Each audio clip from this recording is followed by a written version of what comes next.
This is Jasper. This is Randy. Let's talk about Foxy. Oh, Lord. Ooh. 1974. Written and directed by Jack Hill. Starring Pam Grier, Antonio Fargas, Peter Brown, Terry Carter, Catherine Loder, Sid Haig, Colleen Brennan, a bunch of other people. Supporting cast. Supporting cast. Overview.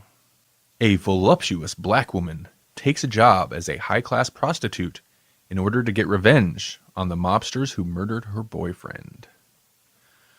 Foxy Brown. Jasper, had you ever seen Foxy Brown? No, but I have heard of it. Kind of asked my family if they'd seen it. It was kind of up and down. Some people did, some people didn't. Mm-hmm.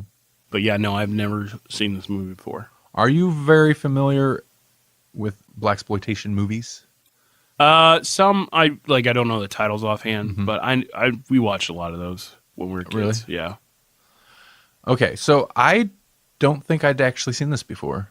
It's one I'd meant to watch along with Coffee. I think I might have seen Coffee, or I started Coffee at some point, but I don't think I've ever seen the whole thing.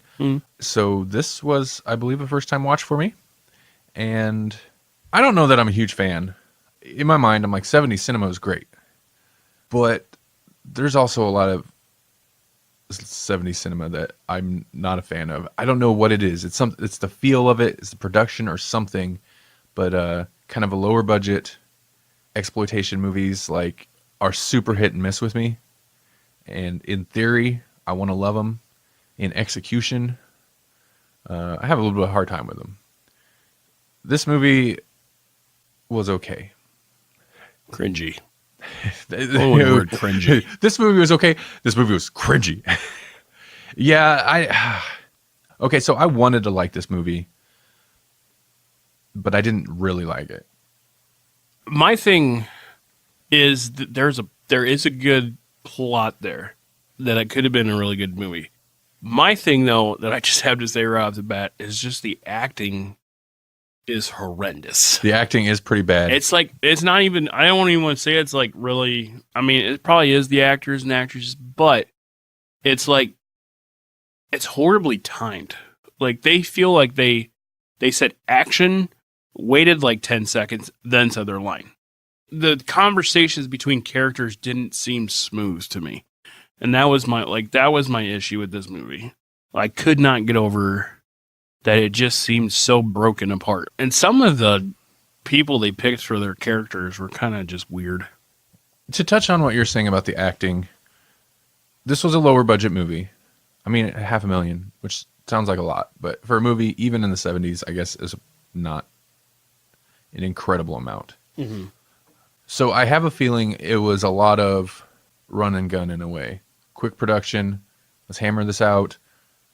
It's not the kind of movie they're going to do rehearsals and nail the timing. And the acting in general is pretty bad. I think Pam Grier's actually kind of bad in most of this. And she's not consistently bad. Sometimes she's good. It kind of depends what she's supposed to be emoting. But when she's bad, it's very awkward. It's very wooden and seems amateurish. And of course, jump decades later to the movie we're going to talk about next, I think she's actually really good in Jackie Brown. So she's not a bad actor, but she's younger, and I'm guessing it was a quick production, and it's just okay, perfect, action, cut, print, let's roll. We got 10 more shots, and then we got. Yeah. I believe they said they filmed this in 17 days. My major issue, the acting aside, my major issues with this, because I can overlook some bad acting sometimes, and the acting is not great in this, but it's not atrocious. It's not kill the movie bad. Part of my issue is it's kind of the content a little bit, and it's also the pacing of the movie is weird. It really drags in some parts. It's just not incredibly well paced or directed. There's a lot of dullness to it. Mm-hmm. And then there's a lot of stuff I mentioned content. This is probably my hang up. I'm, in some respects, a little prudish. Just the whole, and this is an exploitation thing in general. And other movies too, of course, but especially exploitation movies of the 70s, cramming some type of sexual content into every possible scene. This is not enjoyable. This is not fun. It doesn't make it fun for me. Yeah, like because everything feels so 70s and cheap and dirty and hairy. And I'm like, you mix that with sexual stuff, it's not sexy. It's just kind of ew. yeah, like as I said, I was watching this at work, and I had a coworker behind me. I'm like, oh, I gotta wait until I get home to watch this movie because this movie is bad. Like, dude, NFSW for real. NSFW. Is it? Yeah, not safe for work. Sorry, not for safe work. FW. Yeah, no, they don't waste time. The intro credits or the opening credits is a lot of Pam Grier in a bikini doing half-hearted kicks and some kind of dance moves. Mm-hmm. And there's like kind of naked silhouettes of probably her, maybe somebody else. Kind of like a James Bond style, like opening. And then I don't remember, we get some other scene after the credits, but then the first shot of the actual film scene of Pam Grier, it's topless boob shot right off the bat. And it's not like she's walking around topless. It's like she's walking around topless and you can't see her face. Not because there's a body double, just because the camera was more interested looking elsewhere. Mm-hmm. Like right off the bat, the first like totally 10 seconds of her being on screen is like, yep, okay, I get it. I know what this is. Totally avoided the eyes up here rule. Yeah, exactly. So. Exactly. And I'm not. Jihad. So this is part of black exploitation is exploitation. Mm-hmm. I get it. I'm not complaining. Pam Grier's all right to look at sometimes. So it's all good. Mm-hmm. I'm just saying that's what this movie is. It's fine. Best way I can put this movie is cringy. Like it just didn't. Tell me. Okay, that's interesting to me. Tell me what's. I'm not disagreeing. Just the acting was cringy enough for me. The acting really like hit you hard. The realism of like the bad parts like was like a little overboard. like basically when they kidnap her. Oh, and I was like, ooh. Yep. Like I'm like, okay. Yep. This movie's taking a turn. Like ain't a 70s movie till somebody gets raped. Mm-hmm. Unfortunately. Yeah, it's bad. Fortunately though, in that respect, they didn't go graphic. Yeah, at some point she is like chained to the bed and they're doing the like trying to get her addicted to drugs and this and that and which I give her respect, man. She can fight off some heroin. Right? Like after she actually gets out of phase. No. I think I eat heroin for breakfast. This ain't nothing. Right? Because they're like, oh, we're giving her like a high dose of heroin and she just like wakes up and like, whoa, I'm ready to go. Like, yeah. Which you think almost overdosing would like immobilize you. Props to Pam Grier and heroin. No, I'm going to say to Foxy Brown. We got to separate the character from Pam Grier from the actor. Jeez. So, but fortunately, it's not graphic in that respect. Mm-hmm. Like, yeah, she's like, it's not pleasant. None of that scene. She gets, is it? She's taken out to the farm or whatever they call it. The farm. There's these super gross, creepy dudes there, and those characters were actually I found very interesting. Like they made an attempt to make a lot of the characters somewhat memorable, like the bad guys. I don't think it works in all their cases, but like those two guys, even though they're like some of the worst characters, like most despicable, they were oddly compelling because it's like, I don't know, some interesting decisions there. They actually were characters. I felt bad because my whole thought when they're at the ranch, the mechanic is singing the whole time. And the songs he's singing are catchy, but the lyrics are horrendous. I didn't even notice. Yeah. Whoever taught him songs, man. Were they like racist stuff? No, he's basically talking about every woman that he's ever met as a whore. Oh, so, okay. It was bad. Well, sexist stuff then. Mm-hmm. It could only go two ways. Right. One of two ways. Or both, I guess. Racist or sexist.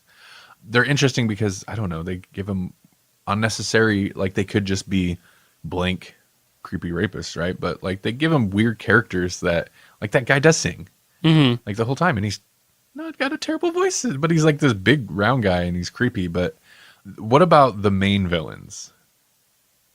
I didn't like the woman. No? The woman was like, she oversold some lines and like just the look she had the whole time. Dude, the they're so.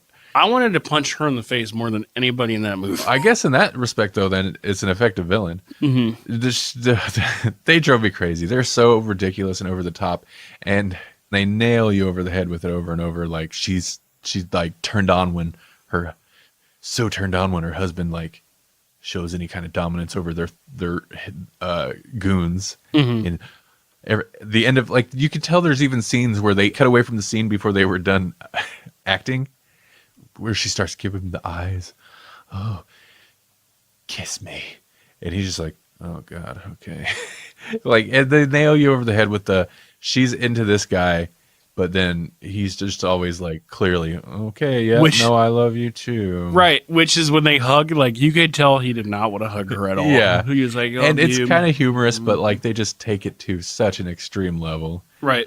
And she also had some interesting personality. At least she had some character. The husband, there wasn't really much to him, and his goons, like they kind of tried to give them character, but there wasn't much to them either.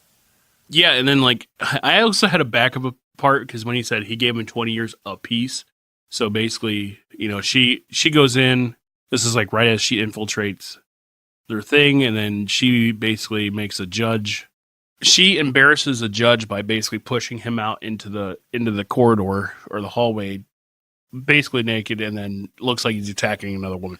Which was the scene goes ridiculous, but like no, she emasculates him basically because this is after she starts like this is her one outing as a high class prostitute, as the summary said, and she convinces whatever becomes of the chick that goes with her. Do we ever follow up with her? I don't think so. What? Yeah, I actually just thought about it right as you were saying that. Me too. Like they spent 15 minutes in a car ride just and she the does whole get scene, away. Does she? Yeah, she does get away because remember she goes over the fence, and then that's when they got Foxy. You're right. Yeah, she gets over the fence, but after that point, no, you don't follow up with her Because they don't know where she lives. Yeah, she goes in there and she says, "I have a plane ticket. You know, they're waiting on a plane for you. Your husband. And your kid." You're right. And then she jumps over and gets away. We think she gets away. That's their way of being like, okay, well, that's what happens to her. But we don't want to film extra stuff because she's not a main character. Okay, but she convinces this chick who is basically like trapped in this prostitute situation to the point where her husband brings their son. Their situation's weird. And he's like, well, my wife, and like beat the crap out of the husband and all this. But Foxy convinces her to like go along with this plan, even though it is definitely not in this lady's favor to do it. She could most likely get her killed. Yeah. Like right there. Not getting chased and stuff, but right there. I actually kind of like how that lady plays the scene after too. So they're with this judge who they're supposed to be like, you know, supposed to be taken care of. So that he gives some of the bad guys as goons, lets them off in court. And they even like they pull his pants down and then they both just like he's laying on the bed and they're both just staring at his crotch, laughing at him about how it's so small. And that scene amused me a little bit because like I like how the guy that plays the judge plays it because he's like going along with it. He's like, this is well, come on, it's action time, let's, you know. And then it slowly dawns. I'm like, why are you doing this? Like, what are you doing? Right. And then of course the scene goes into the absurd where they lock him out of the room. And then of course there's a gaggle of ladies with umbrellas come walking by as it looks like for whatever reason he's trying to assault this other lady. It is just ridiculous. But I like how the other lady, the other prostitute, plays that scene because she's loving it. She's having a great time. This is great. You know, F this guy, you know, blah, blah, blah, blah. And then after they push him out of the room, she's like, what have you made me do? Like, I'm never going to see my son again. And she kind of has a breakdown. And that's actually fairly well acted. That lady gives me the creeps. Yeah, like I said, there is moments where, like, the acting is good. Like, she did that part very well. Like, you know, like, oh, crap, what have I done? Which is basically, like, the whole time, I'm like, why are you agreeing to this? Like, we just set up that you can't wrong these people. And then it was, like, good acting moment. And then just slid right back into bed. Yeah, I mean that's the thing. Like it's inconsistent, which makes sense if it's like an issue of just run and gun. Whatever, you got the dialogue out. You were on your mark. Let's keep moving. Right. You know, and The look of the movie, it doesn't look that bad, but it doesn't look that interesting either. To touch on what you said at the very beginning of our conversation is like the plot's not bad. And when I look at the building blocks, the plot points of like this, the facial reconstruction surgery seems a bit extreme, but whatever. Like that's just a means to like put Foxy into this situation. You're right. The building blocks aren't bad. It's just how it weaves from one plot point to another really kind of makes the movie dull. It kind of fixates on certain things that are not that interesting to me. There's just not enough like, yeah moments. Either yeah because it's fun or it's ridiculously over the top in an enjoyable way. There's just not enough of those moments to really get me on board. You know what was weird when I was thinking this just now is like how much this movie kind of looks like a Tarantino movie, but like other than the bad acting. Yeah, this is the first time we've actually like looked at a 70s movie with one of these Tarantino movies. 70s cinema definitely had probably the largest obvious, it had the largest obvious influence on Tarantino's movies, excessively so. And part of it, like, so I say the movie looks plain or kind of bland, but it's kind of just an element of the genre is that it's not supposed to look like sets. It just looks like you went into somebody's house and you're filming some stuff in somebody's house. Mm-hmm. It's got that extra focus on kind of a realism, I guess, in a way, which is something Tarantino's definitely grabbed for just kind of the way he goes about certain movies. Jackie Brown, for instance, like has elements of that. Of course, Tarantino has there's more flashy filmmaking and kind of there's more style and budget for a lot of Tarantino's movies. But it's like we were talking about Reservoir Dogs, where it was kind of low budget, but he just embraced it. And it looks like, they just found this place. Obviously, they did set dressing, but they found this place, this warehouse, and they're going to film in it. And like, there's an element to that, to where a lot of times in low budget movies, but including low budget exploitation movies of the 70s, they film where they can. Also, a low budget trope is you're going to see the same places, the same locations over and over. And in something like Foxy Brown, that kind of makes it a little dull because they don't really do that interesting of stuff in these places over and over. Mm-hmm. As opposed to like Tarantino, where you can set like an entire movie essentially in one location and it's still interesting because the writing's interesting, the characters are interesting. Like, I try to respect the movie for what it was, but it makes me think too, like how this would have been perceived if I was my age then. You know what I mean? Like if I was around when this movie came out. Like I kind of always look at it like, how was this movie received when it came out? Like kind of how did this look? Not, 30 plus years later. Yeah. So, okay, because we've talked a lot about Tarantino's use of certain words and terms, characters. Tarantino's very racist characters. And this is the first, I've mentioned several times, well, he's influenced by 70s cinema and exploitation movies and blaxploitation movies. So like part of it I see is, him taking from what those do. Yeah. And so this is the first time one of those we've watched. There's a lot. Right. And you were like, oh, I bet you're going to be all over this movie. But honestly, I'm not going to be, because for one, it's because it was expected. Like I know what that's how these movies are, especially blaxploitation. Which I'm not familiar with that genre per se. Like in a sense now that I haven't watched those in years.